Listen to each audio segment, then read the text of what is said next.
اور اس کے اکلوتے بیٹے ہمارے خداوند یسوع مسیح پر جو روح القدس کی قدرت سے پیٹ میں پڑا، کنواری مریم سے پیدا ہوا، پینتوس پلاطس کی حکومت میں دکھ اٹھایا، مصلوب ہوا، مر گیا اور دفن ہوا، تیسرے دن مردوں میں سے جی اٹھا، آسمان پر چڑھ گیا اور خدا قادر مطلق باپ کی دہنی طرف بیٹھا ہے، جہاں سے وہ زندوں اور مردوں کی عدالت کرنے کو آئے گا۔ میں ایمان رکھتا ہوں روح القدس پر، پاک کلیہ کلیسیا پر، مقدسوں کی رفاقت، گناہوں کی معافی، جسم کے جی اٹھنے اور ہمیشہ کی زندگی پر۔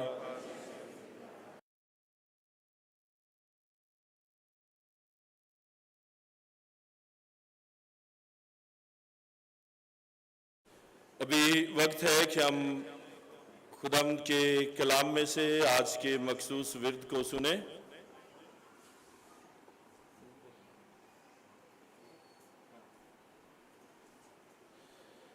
جن کے پاس خداوند کا کلام ہے وہ میرے ساتھ مل کر نکالیے گا پرانے عہد نامے میں زکریا نبی کا صحیفہ، اس کا 9واں باب اور 9ویں آیت سے لے کر 11ویں آیت تک، اور پھر اسی حوالے کا اگلا حصہ ہوگا نئے عہد نامے میں مقدس متی رسول کا انجیلی بیان 21واں باب اور اس کی پہلی آیت سے لے کر 11ویں آیت تک ہم سنیں گے۔ اور اس مخصوص ورد کی تلاوت کے لیے میں دعوت دوں گا مسٹر عرفان یونس کو کہ وہ تلاوت کلام میں ہماری رہنمائی کریں۔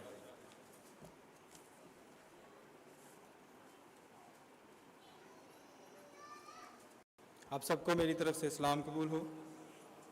آج ہم خداوند کے کلام پاک میں سے دیکھتے ہیں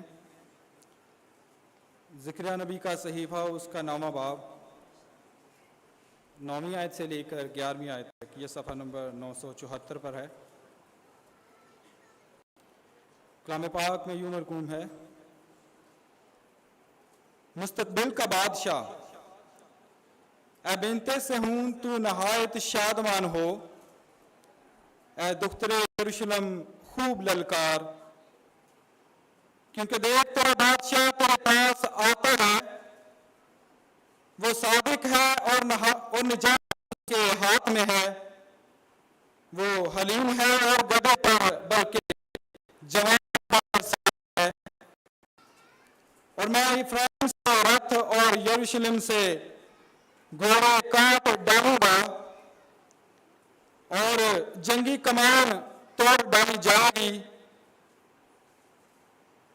اور وہ قوموں کو صلح کا مژدہ دے گا، اور اس کی سلطنت سمندر سے سمندر تک اور دریائے فرات سے زمین تک۔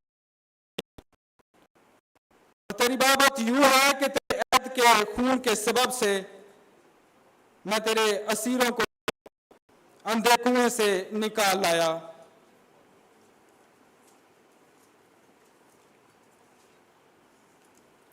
اسی طرح ہم دوسری تلاوت سماعت فرمائیں گے۔ متی کی انجیل، اس کا 21واں باب، اس کی پہلی آیت سے لے کر 11ویں آیت تک۔ یروشلم میں شاہانہ داخلہ۔ اور جب وہ یروشلم کے نزدیک پہنچے اور زیتون کے پہاڑ پر بیت فگے کے پاس آئے تو یسوع نے 2 شاگردوں کو یہ کہہ کر بھیجا کہ اپنے سامنے کے گاؤں میں جاؤ، وہاں پہنچتے ہی ایک گدھی بندھی ہوئی اور اس کے ساتھ بچہ پاؤ گے، انہیں کھول کر میرے پاس لے آؤ، اور اگر کوئی تم سے کچھ کہے تو کہنا کہ خداوند کو ان کی ضرورت ہے، وہ فی الفور انہیں بھیج دے گا۔ یہ اس لیے ہوا کہ جو نبی کی معرفت کہا گیا تھا وہ پورا ہو کہ صہیون کی بیٹی سے کہو کہ دیکھ تیرا بادشاہ تیرے پاس آتا ہے، وہ حلیم اور گدھے پر سوار ہے، بلکہ لادو کے بچے پر۔